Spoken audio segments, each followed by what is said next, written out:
This is The Wheelhouse. I'm John Dankosky. You can join our conversation, 860-275-7266. Comment on our website, wnpr.org/The Wheelhouse. Find us on Facebook and Twitter at WNPR Wheelhouse as we talk about the news of the week with our own Colin McEnroe. He is host of The Colin McEnroe Show on WNPR. Howdy, Colin. Good morning, Mr. Dankosky. Also with us is Dr. Bilal Sakou. He's Associate Professor of Political Science in Hillier College at the University of Hartford. Go Hawks, and welcome back, Bilal.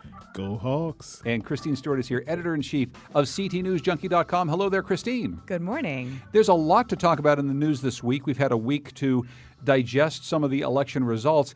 Some of the election results actually have just been newly digested. There were 4 total recounts across the state. We'll be getting to maybe some fixes that we're considering for the Connecticut electoral system in just a little bit. But first of all, Christine, in these 4 recounts, we have at least 2 decisions and very close elections, including for the Speaker of the House, Joe Arasimowicz.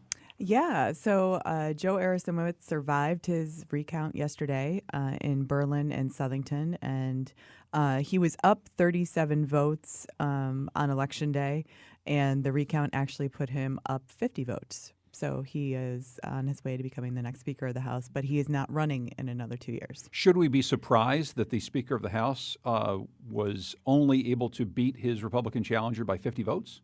Yes, we should be surprised because in this district, Bob Stefanowski and Matt Corey won by large numbers. For people who don't remember, Matt Corey was actually running for U.S. Senate. Yes. Yes, many people might not know who Matt Corey is, but yes, he was running for U.S. Senate against Chris Murphy, and in this district, I think it was for the original unofficial reporting. I mean, he won by like over 600 votes in this district, and then it was thousands of votes, like 4,000 votes that Bob Stefanowski had won in this district. So Joe Arasimowicz is a pretty lucky Democrat. He's a pretty lucky Democrat, Colin, and he said this is his final hurrah. He won't be running once again. Are you surprised at this? Am I surprised that he's not going to run again? Any of these things. Surprised he's not going to run again? Surprised he was only able to eke out a 50-vote victory? Well, yeah. I mean, the math that Christine cites is very relevant. On the other hand, usually people who have ascended to a position of some power, win their elections just because there's kind of a sense in their district that maybe they can deliver the goods, you're Speaker of the House, that kind of thing. But it's not unprecedented. We see it happen at the national level. We've seen it happen at this level, too. I would, at the risk of making a false connection, I would say that there's a general level of discontent in this electoral cycle with anybody associated with the record of the previous few administrations or budgets pick something. So I think even Themis Claridis didn't run quite as strong in her district as she sometimes. I could be wrong about that. I thought I heard that somewhere, but so she would be the Republican leader in the House. I think it's a little bit harder this time to say, hey, I'm the Speaker of the House, you should vote for me, because people aren't too happy with what the General Assembly and the governor had done up to now. This was a change election. A change election, but we did indeed in Connecticut at least see the starting of, people keep using blue wave. I kind of hate the metaphor, but Democrats picked up a lot of House seats. They picked up a lot of Senate seats, and they have somebody back in the governor's mansion after all of perhaps the problems that Democrats caused. So, maybe it's not that much of a change election. Well, people also, there were a lot of things going on in this election, and maybe the most important thing, people voted against Republicans. And so Ned Lamont's victory is eked out compared to the rest of the ticket. The only other statewide candidate who's even close, Ned won by about 3 points. Tong won by about 6 points at Attorney General. Everybody else won by 10 or 11 points. And then you look at this map of the General Assembly where one by one these Republican strongholds are picked off by Democratic challengers. There absolutely was a blue wave. It mostly affected elections for General Assembly. And it certainly ensured, some of these constitutional officers at the statewide level won by much narrower margins 4 years ago. There absolutely was a blue wave. Ned Lamont was probably the most minimal beneficiary, or you could say he's the most maximal beneficiary in the sense that he wouldn't have won had there not been that kind of tide. Bilal? Yeah, actually, I was surprised by it, and I think it should be surprising. Normally, incumbents run, really strong, especially in a district where he's been in office for as long as he's been in office. So But on the other hand, I mean, I think there's a lot of volatility in the electorate right now. I mean, we see it nationally, whether these sort of shifts from Republican to Democrat will sort of take hold and be lasting, and one party will become a dominant party.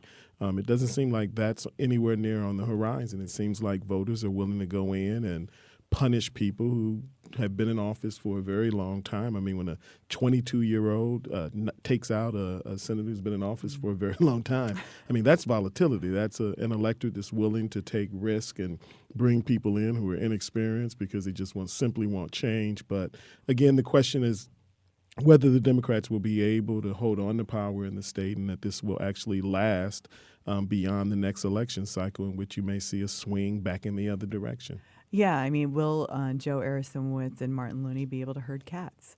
There are a lot of things. We didn't wake up and erase a $4.4 billion deficit. We did actually lower it a little bit. So good news, our deficit is lower. Revenues are coming in higher, but we're nowhere near out of the woods yet. So time to start spending. We were having a conversation the other day, and we kind of figured this out that. So Governor Lamont will present a budget in February, and the Appropriations Committee, after the tax deadline in April, does its budget proposal in response to that. So we figure that's probably when the honeymoon period will end. Although I think sometimes we overfocus on the budget. I mean, the budget is the focus of our attentions because we're journalists and it's important to cover this stuff.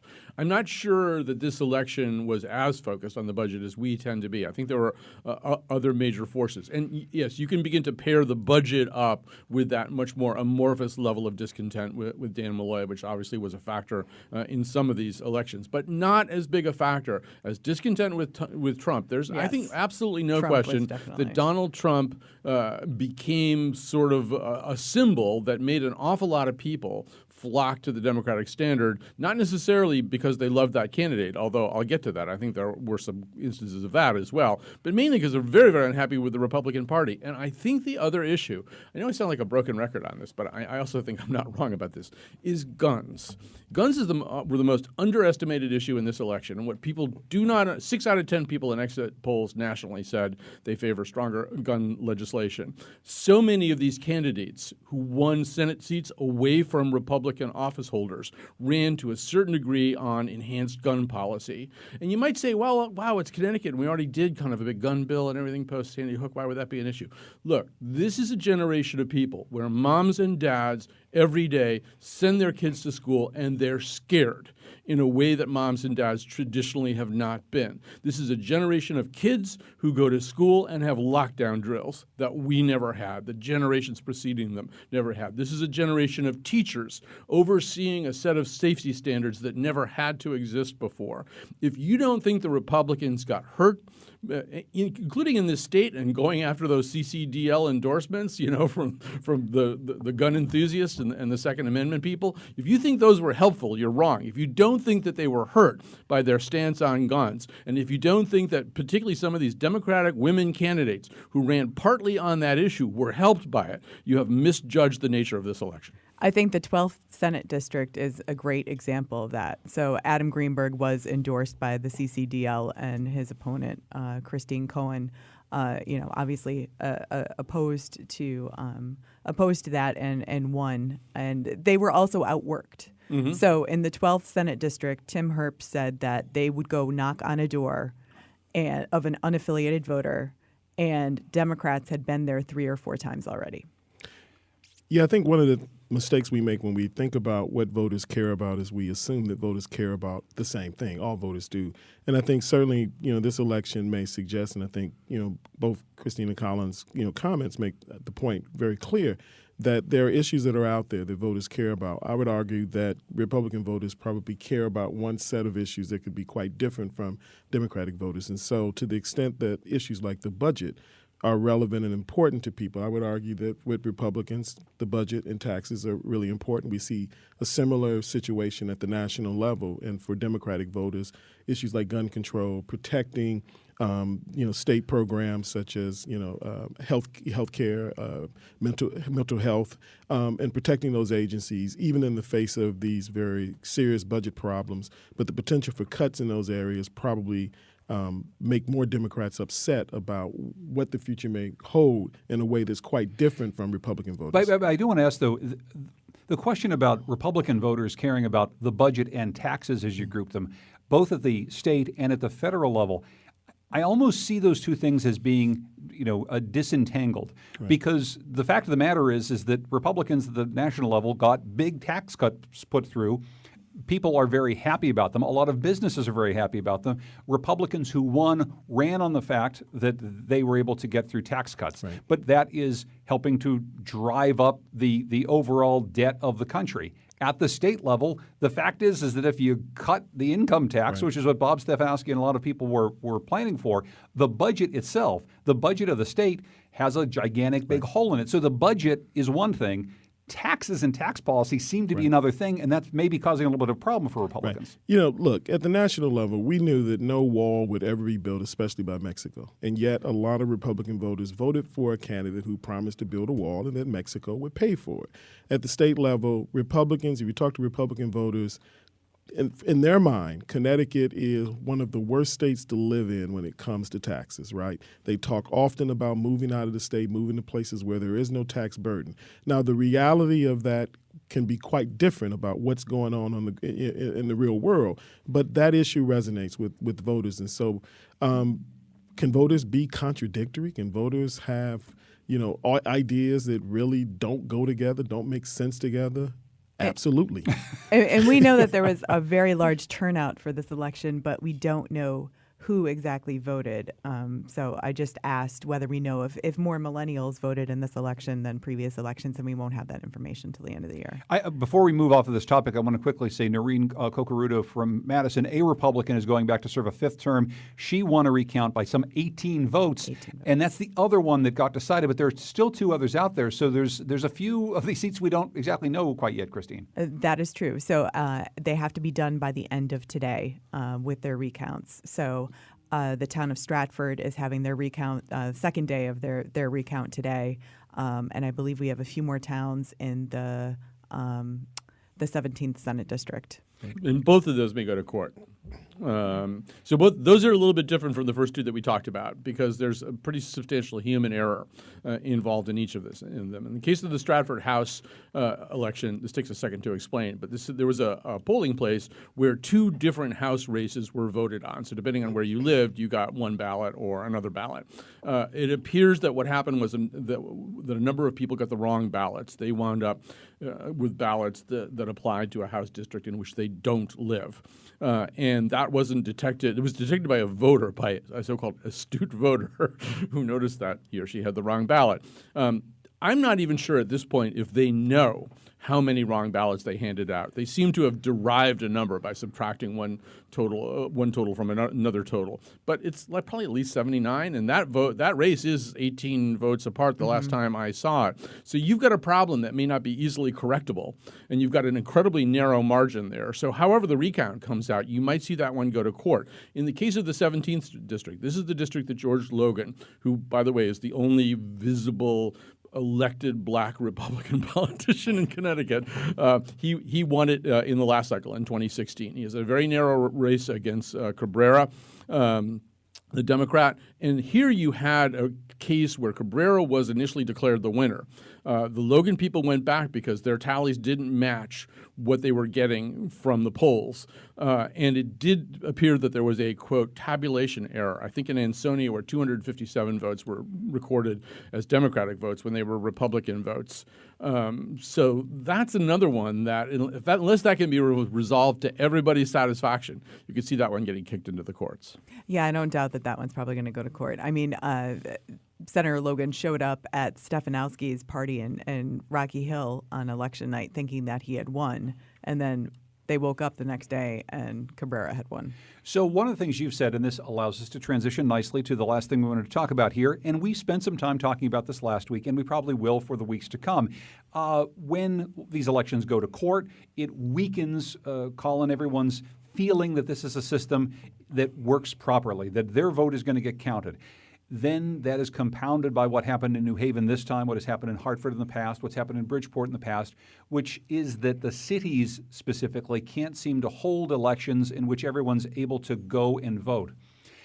there's a lot of things that we might talk about as potential fixes, but what are you thinking about a week after the election, Colin, about how this system could be made better so that we can feel better about the elections that took place? Right. Well, the first thing we have to do is acknowledge that this election didn't go well.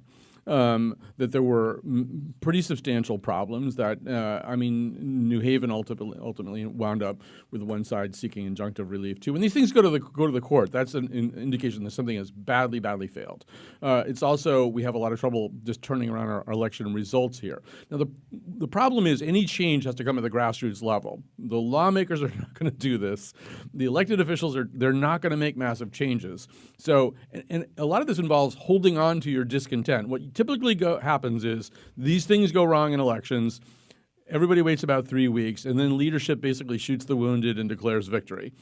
Basically it's a pretty good election, and let's move on. These aren't good elections. They're not well run. We have to admit that to ourselves. And we also have to admit that change probably won't come just from the General Assembly or from the Secretary of State's office. If you want change, you're going to have to make it happen yourself. You're probably going to have to petition and work for a constitutional amendment that has some kind of pervasive change. I personally, everybody has their own little theory. I'll do mine. I think the registrar system is a real problem. There's 338 or so registrars. I'm just 169 times 2. There may be some deviation. Obviously, Hartford used to have 3, for example. That's a lot. That's a lot of election officials. And there's a lot of variation in terms of their quality and performance. And the problem is that statewide elections, tend to be only as good as the worst performances, right? The worst 10 registrars, if they screw up their elections, if their work gets kicked into court, if there are massive errors, if there are reporting problems, if there's an inability to execute election day registration in a reasonable time, they taint the entire set of results. I would be in favor of completely professionalizing this system. And the other thing that I would say, in the course of that professionalization, I think we have to admit what kind of system it is. It's more like agriculture than it is like administration. It's a system with a very low workflow most of the year, and then 2 big spikes at the time of the primaries and the elections. And, these offices at the municipal level, they just tend to be staffed the way everything else is staffed. So New Haven, for example, I actually checked. Because they pay for it. They pay for these elections. Right. Locally. So I checked New Haven's budget. I really have no life. So I looked it up. It appears that New Haven has 2 registrars who make $66,000 a year and 4 other full-time employees, 2 deputies, 2 clerks. Now, in March, they probably need like 1 person. In February, they probably need like 1 person or maybe a registrar and a clerk. And then they start needing a lot of people around the time of the primaries and the elections. They have a $200,000 budget to hire extra people. But, most of the year, they don't need 6 full-time people. They just don't. There's not that much for registrars to do when there's no election bearing down on them. And we have to acknowledge that and probably change the system so that we staff for low workflow with predictable spikes. Bilal, how about you? What do you see as the potential solutions for this elections problem? Right. I don't see the election system as a total disaster. But I think, certainly there are things that can be done to reform the system, and Colin has touched on some of those without a doubt. One of the things that has always been odd to me is the notion of a Democrat and a Republican registrar inside of in a city. You look across the nation, and that's just not something that goes on. For me personally, I think it should be someone who's a nonpartisan who gets that job, right? So that would be one thing I would do to change it. I think across the nation, we saw roughly about 38 million people who early voted. And Connecticut doesn't have early voting. And I think having early voting would be a great reform that the state could use. No excuse absentee ballots would also be a part of that reform. I think we also need better training for registrars. And I think Colin is right in terms of staffing, especially around election time. I'm always baffled when, I go into my voting booth in Vernon and I'm in and out very quickly. And then I hear these nightmarish stories about people waiting in line for 3 hours, machines not being there. And the long list, untrained staff, people who are not there can sort of speak different languages to assist voters. There's a long list, and these things happen every year, and states need to do better with fixing that. And the final thing I would say is that I think there needs to be a greater role for the Secretary of State's office in this. And, Secretary Merrill has pushed to have a greater role. The registrars have pushed back. And I think we need to revisit that issue. Yeah, and I'm wondering, Christine, we can come up with all these ideas and talk about them. What actually is being talked about at the Capitol or has been in the past, and what change could we possibly see? I think Denise Merrill needs to use every ounce of political capital to grab whatever power she has to be able to centralize some more of this voting, because it's not centralized. So we have, in different towns, depending on what town you're in, you have a different ballot. Some were two-sided, some weren't two-sided, some were big, some were small, some were, so some were just right. And some were just right. And then many needed to be printed several times because of the changes in candidates. And that's a lot. And so I don't think that there is some sort of groundswell or movement to make the elections better than they are right now. I think the registrars do hold a lot of power locally, and the General Assembly might be a little bit hesitant to take some of that power away. I will just quickly cite the Hartford Courant editorial page, which wrote about this. Of course, the Hartford Courant editorial page also endorsed Oz Griebel recently for governor, so we're taking this with a grain of salt. But just think how vote by mail might speed up results in Connecticut, says this op-ed. Even more important to the strap state is that voting by mail has saved Colorado, a state that does early voting, a lot of money. It needs many fewer polling places and polling workers. Quickly, Colin, this is really important. If part of the problem is there's not enough money in places like New Haven to staff things up properly, but you spread this out over the course of a couple weeks, you get a lot of people front-loaded, and you already know what the results are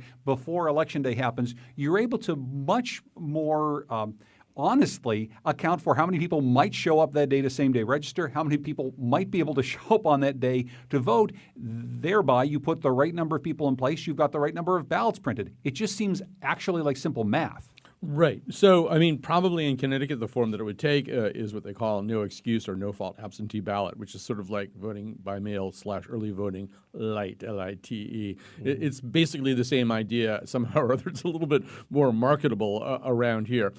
I'll throw one other idea out on the table that used to be talked about more. It's sort of, because of the way other states are voting these days, maybe a little less prominent. Although there are, of course, a lot of states with early voting that involves voting in person. I think some of these problems could be addressed with a 2-day voting period. An awful lot of the problems that you have are people, some of it sort of people figuring out at the last minute that they haven't voted and showing up there. And if you had a 2-day voting period, and there'd be religious problems here, but like otherwise Friday, Saturday would be good, because there's also a lot of people who, just can't really, they're not as free until the weekend to do this kind of stuff. I think you'd have more participation, less panic, more time to figure out if something's going wrong and maybe do some kind of correction for it, less running to judges to hold the polls open an extra half an hour or an hour because something went wrong. I'd like to, if they're going to have some kind of commission to think about all this stuff. I mean, the problem with having 18 remedies is you've got no remedies. So in a way, I'm reluctant to stick another one out there. Right. And the other thing I'm a big advocate of is automatic registration. And I think this idea, people get driver's license, and we just have a system now that is really based on a sort of an agreement between the Secretary of the State and sort of other agencies to get it done, but it's not something that's really codified in the way that makes it meaningful. And I think getting people registered, And I think you'd agree, Bilal, if you're going to do that, then voter rolls have to exist at the state level. I mean, it doesn't make any sense to have the DMV or somebody like that tell Cheshire that somebody just registered. I mean, if we're going to register people in a statewide way, then let's keep the voter rolls at a statewide level. Exactly. We got to take a break. Colin McEnroe hosts the Colin McEnroe Show. Bilal Sakou is from the University of Hartford. Christine Stewart is from ctnewsjunkie.com. When we come back, we're going to consider two things: a honeymoon for Democrats and a political enema for the Republicans. Yes, this is what one former gubernatorial candidate called it. We'll talk a little bit about what happens to the Republican and Democratic sides after this election, coming up next in the Wheelhouse.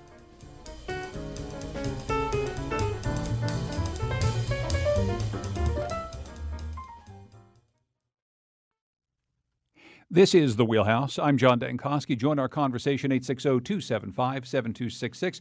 You can always follow us on Facebook and Twitter at WNPR Wheelhouse. We're also on CTN. The cameras of the Connecticut Network are here, and we're happy to have them here as well. Our guests today, Christine Stewart, editor-in-chief of ctnewsjunkie.com, Dr. Bilal Sakou, Associate Professor of Political Science in Hillier College at the University of Hartford, and Colin McEnroe, the host of the Colin McEnroe Show on WNPR. Hey, Colin, what's in your show today? Well, we're going to actually re-air a show that we did that was a lot of fun. It's a what-if show with Mike Pesca and Will Leach and some other people. It's based on what if things were different in certain sporting events. But we also believe, for example, what if tug of war had been kept as an Olympic sport? But we also explore the whole question. It was for a while an Olympic sport. But we also believe that it would slop over into other aspects of life. Like there'd be like these really great tug of war movies, sports movies about tug of war and stuff like that. So we'll be talking about that. The reason we're re-airing that is that tonight, for the second time in 3 years, I am going to be joined on stage by Richard Plepler, the CEO of HBO here in Hartford. He wants to talk about the state of his industry. Obviously, this is one of the leading media brands in the world.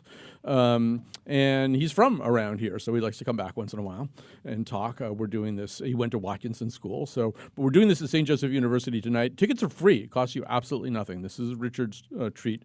And so I think you might need to email hbo@watkinson.org to secure for sure your ticket. But it starts at 7 o'clock and admission is free. That's very cool. So that's a good event. I will just quickly... I'm trying to get on Game of Thrones, too. Every time I mention some things I think I might be good at, but it doesn't seem I think they're still shooting this last season, so we'll see. Maybe you can get on. I will just quickly plug the fact that the Connecticut Forum is happening once again this Friday, and I'll be on stage talking about big tech. What's the future we're building? Sherry Turkle and Nicholas Thompson from Wired. Jerry Lanier, all sorts of interesting people talking about technology, the goods and the bads of it, coming up this Friday night at the Connecticut Forum. Go to ctforum.org if you want to find out more information. So we've got two things to consider in this segment, Christine. One is a honeymoon period for Ned Lamont. So what do you see that being? What does it look like for a Democratic governor who's been elected after a previous Democratic governor who was very, very unpopular? As Colin said, he won by a fairly thin margin given the rest of the blue wave that happened in the state. I don't know. How long do we give Ned Lamont on this honeymoon? Well, I think until April, but this is really highly unusual. So this is the first time since 1877 that we have elected a Democratic governor following another Democratic governor to an open seat.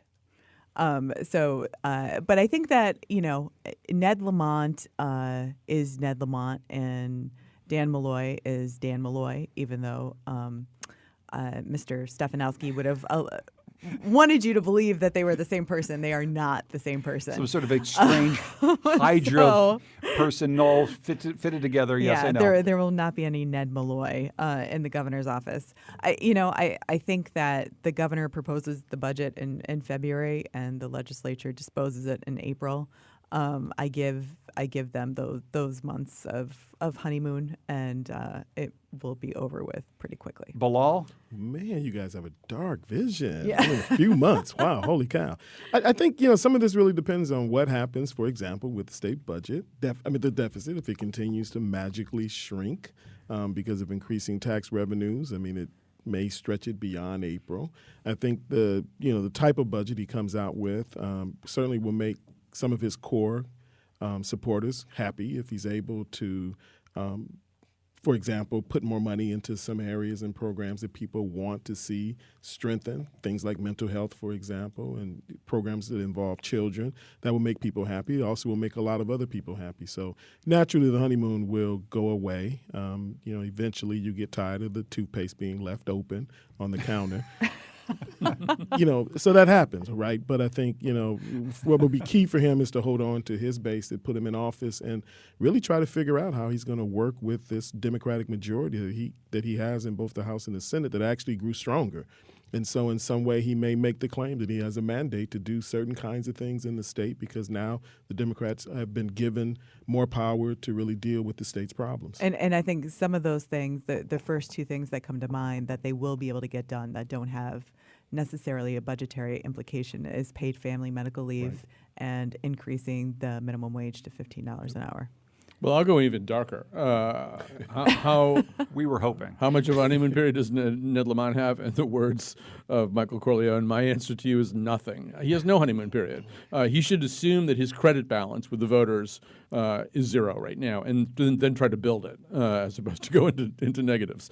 I don't think there's any reason to suppose he has a honeymoon period. I think I think he needs to do two things right away. One of them, and Bilal has been doing a great job of this. Maybe you should be like chief of staff or something. No. First of all, he needs actually we'll start there. He needs a really, really good chief of staff, and he probably needs the kind of chief of staff who can. He hasn't announced anybody yet. He has not announced anybody. No, okay. You didn't miss it. Okay, so he probably needs the kind of chief of staff also who can get along with Republicans, who can work with Republicans, because I think it's important to get the other party to own some of the changes that are going to come through here. Some of the changes have to be made anyway, so let's kind of get everybody behind them if possible. The other thing he needs to do is explain, and this is back to Bilal for a second, what is government for? What does government do? What is it that you actually value about government? What do you consider the baseline set of services delivered by government? And then let's figure out how to pay for that.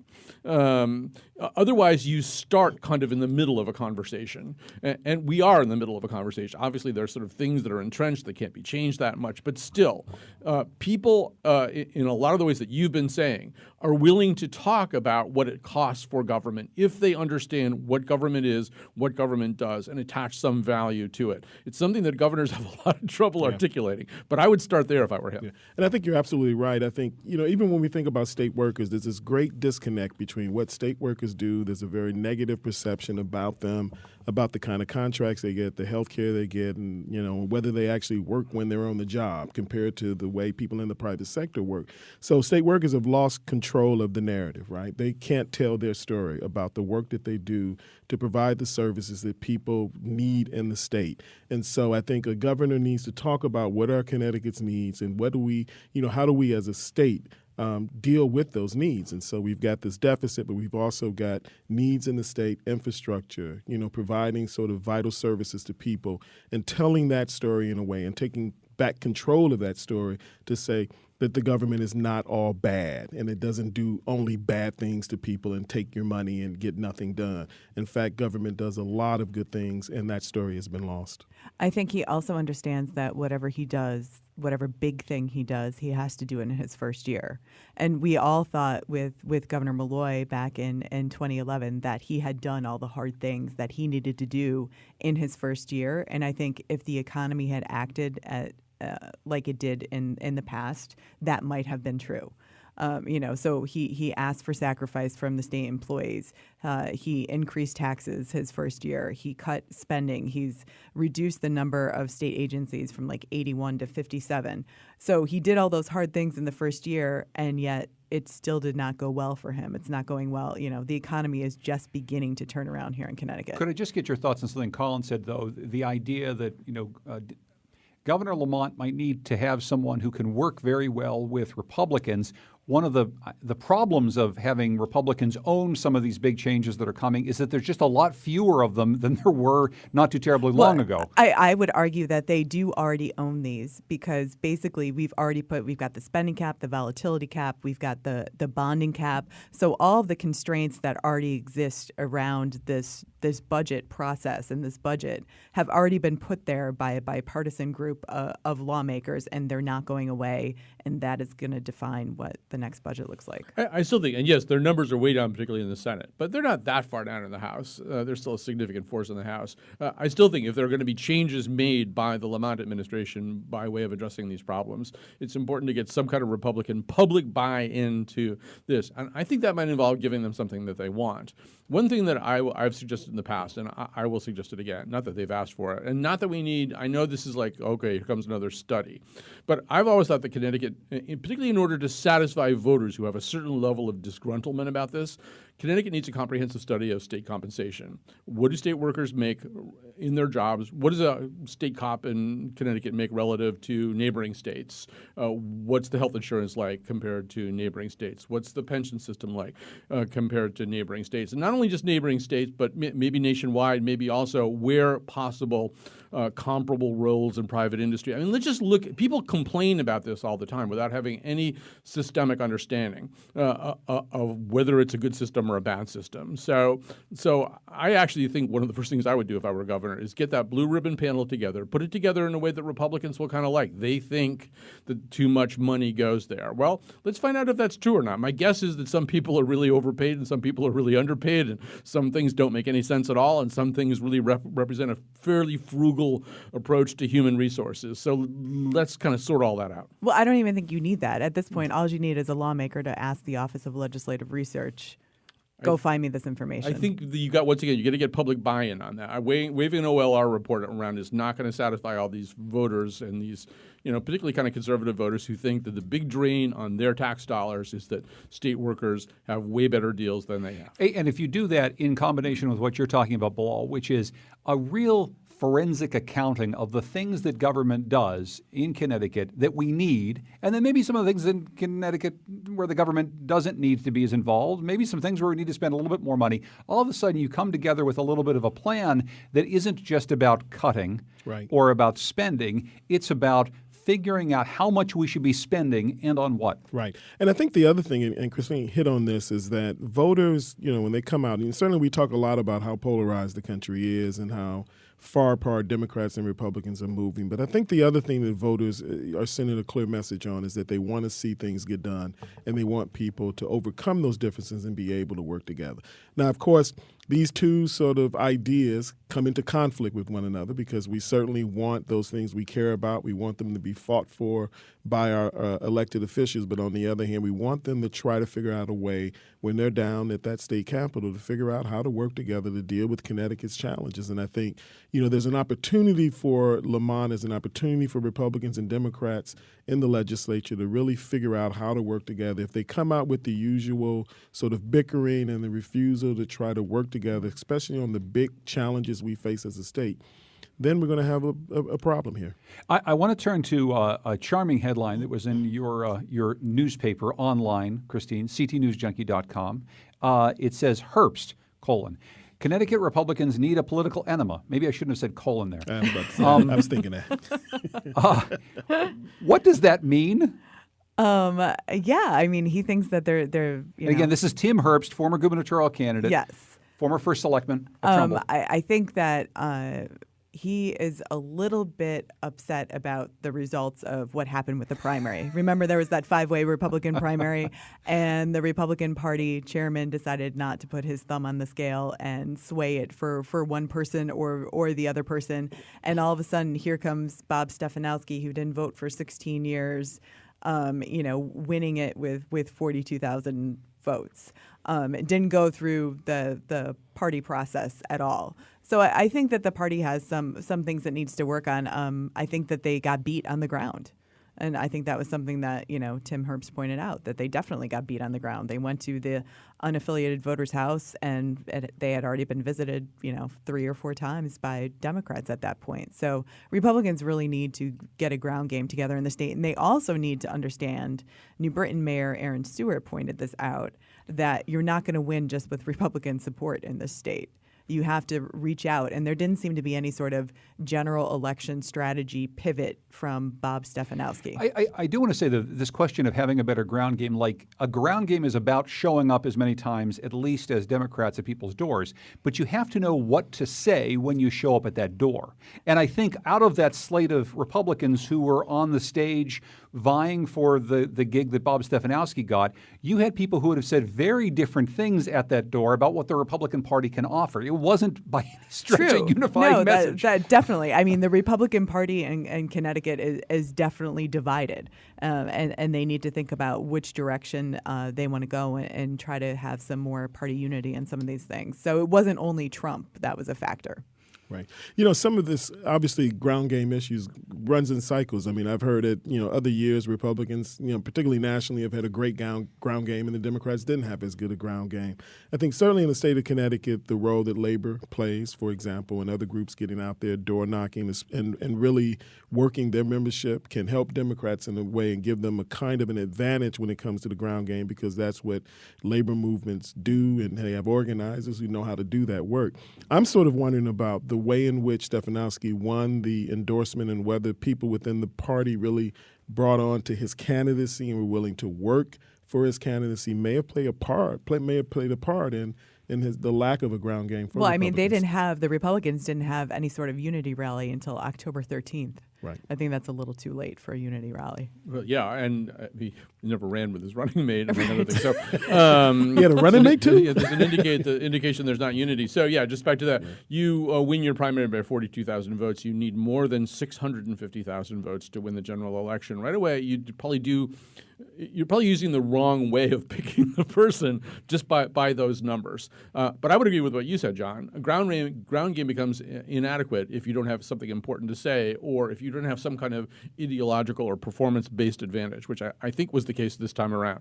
I would assume that they are making adjustments for 2020. If Trump is at the top of the ticket in 2020 and they don't figure out some way to position themselves as something other than a party that gives Donald Trump an A grade as a president, they're probably going to suffer similar kinds of losses. And I think they have to change their message and their faces in other significant ways. The Democrats, this is not a particularly smart and agile Democratic Party here in Connecticut, but they kind of just maybe at an almost case-by-case basis did a tremendous job of kind of changing the face of the party. And they come out of this election with a terrific bench, which they didn't have before.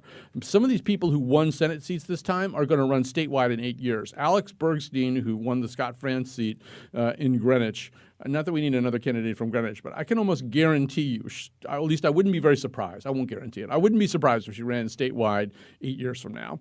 Some seats will be opening up. I don't think Denise Merrill will want another term as Secretary of State. And Ned Lamont has said many times that he envisions himself as a one-term governor. I don't know whether he'll stick to that idea, but that was sort of the plan. Lots of people say that. People say that, and then they want to stay. I don't know. This doesn't strike me as a job that I would want to stay in if I had like a really nice life to go back to. I think there'll be a lot of opportunities for the Democrats, and they have kind of restocked their bench in a really, really interesting way. I don't think the Republicans did that. And one of the reasons they wound up with Stefanowski, who won handily in the primaries, I think it was like his 42,000. I think Mark Boughton got about 30,000. So it wasn't really all that close.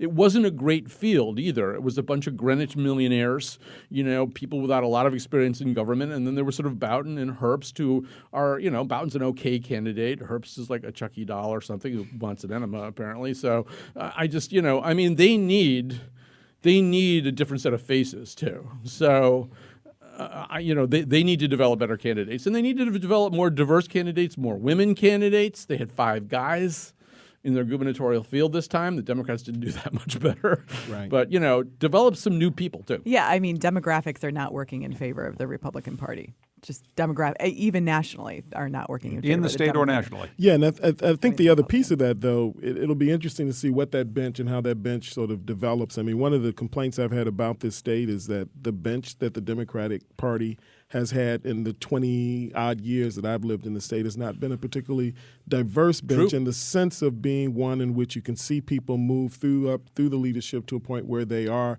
candidates for governor, for example, rather than the traditional sort of seat as that African Americans, for example, have run for in the state. And so it'll be interesting to see how that bench evolves over time, because the party will really depend even more heavily on urban communities, more heavily on the votes of people of color. And so unless those tickets and unless those members of the who are running for office and the leadership of the party begins to reflect that community in a way that's quite meaningful, that can be a problem for the Democrats in the long run. We have to take a break very quickly, but we touched on this, Christine. Erin Stewart, the Republican mayor of New Britain, who is very briefly in this race. She is a young woman who leads a city that is very, very diverse. She has said maybe open primary, something we've been talking about on the show for a very long time, would help Republicans, certainly would probably help Democrats as well. But because we've got this big pool of unaffiliated voters, if you open up the primary system, maybe you end up with a little bit of a different kind of field and a different kind of nominee. Yeah, no, I think that opening up the primary system is something that's been discussed, but I don't think that the Republican Party wants to move in that direction. They don't feel why? Well, they don't feel that you would be spending all this more money to reach this group of unaffiliated voters, and they say that only 1% of those unaffiliated voters would actually come out and vote in a primary. Well, So they I don't necessarily agree with that, but that's their argument. They would maybe only come out and vote in a primary, but Colin, they would then know more about what these people stand for when it comes time to vote in November. Yeah, I think Aaron Stewart is right. By the way, the trend lines are kind of interesting right now. The unaffiliated voter pool is actually getting a little bit smaller as a percentage of the total electorate, and the Democrats are going up. It's still a great move. The other thing Republicans are worried about is that they won't have the candidate that they want. They'll probably get a less red meat Republican out of this process, and they feel as though they'll be disenfranchised by the unaffiliated voters. Sorry, we got to take a quick break. When we come back, we'll be talking about a big move for Amazon. Yeah, they're not coming to Connecticut, but they're coming to two different places. We're going to find out what that might mean about companies getting big tax breaks to come to places like Connecticut in the future here on The Wheelhouse. This is The Wheelhouse. I'm John Dankosky talking about the week's news, and we got time for just one more story. Colin, how did it strike you that Amazon, after this big dog and pony show, asking all the states and all the cities to come up with plans to get their HQ2, Connecticut threw in to this, but of course they weren't going to be selected, Long Island City, New York, and Arlington, Virginia, two places that aren't exactly urban, but they're certainly not exactly suburban either, a split HQ2. This means a lot more traffic in and around the tri-state area. It means, I don't know, some benefits for these places. Does it say anything more about this thing that states always seem to want to do, which is beat each other up to get lots of jobs like this with gigantic tax incentives? Well, I think you just described the problem very well, but I find this whole spectacle offensive. This is an incredibly wealthy, successful corporation headed by the wealthiest man in America, subjecting states and municipalities to this humiliating process of suitorship. It's like some fairy tale where either you get the princess's hand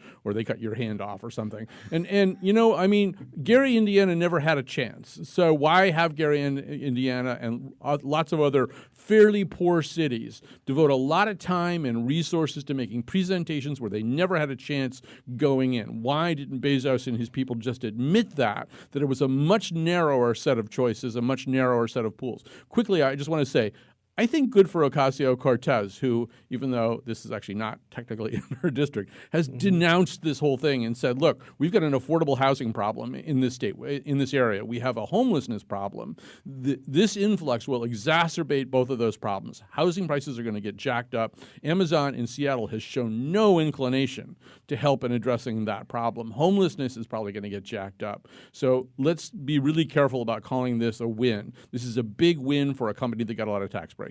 Actually, what we need to call it is exactly what it is. It's corporate welfare. There's no other way to describe it. But I do want to put out to the world, if you offer me $1.5 billion, I will move wherever you want me to move to. Well, but I don't know. Christine, is it going to change anything under the Lamont administration, this view of how the states have to battle each other with these big tax incentives? Obviously, Amazon wasn't going to come here to Connecticut, but, so much hand-wringing over losing GE. All that's happened to GE since we lost our headquarters from Fairfield to Boston is GE's stock price has gone in the absolute toilet. And Forbes magazine is saying if you work for GE and have a bunch of stock, you should sell it now because it's only going one direction. I mean, I don't know. Is this the way we should be spending money as a state? No, I don't think so. I mean, I think that there is, Greg Leroy over at Good Jobs First will tell you that, CEOs move headquarters to places because they live within that radius. So, why is Cigna headquartered here in Connecticut? Because David Cordani lives in Simsbury. So I mean, the reasons aren't necessarily tax incentives, but I think that there's probably some competition for those. I actually have to give a shout out to the Record Journal and Mike Savino for attempting to file an FOI to get what the state actually offered Amazon to come to Connecticut. And was denied access to those two pages. Denied access for what reason? That it was strategy and proprietary information. Colin, we just have less than a minute left, but it just makes you want to throw up, doesn't it? It does make me want to throw up. He's over there steaming. Yeah. I mean, there's no reason the public shouldn't have that information. Right. I guess I would like to close by quoting Sean Connery in The Untouchables, where he says, when they decide to go get the Andy Garcia character, he goes, if you want an apple, don't pick one that's been sitting in the barrel for a long time. Go to the tree, And I think this state is going to grow economically by having an apple tree, where startups, where small, nimble corporations are attracted to come in here. It's very hard to win this game of getting these big, huge, dinosaur-sized companies to come here with these behemoth tax incentive packages. I think that's a road to failure. Grow small businesses here. I really wish you would have done that in the Sean Connery accent, but I know you do so well. I want to thank Colin McEnroe, I could have. the host of the Colin McEnroe Show, also Bilal Sakou from Hillier College at the University of Hartford. Go Hawks. Also Christine Stewart, editor-in-chief of CTNewsJunkie.com. Go CTNewsJunkie.com, and thanks so much for listening to The Wheelhouse.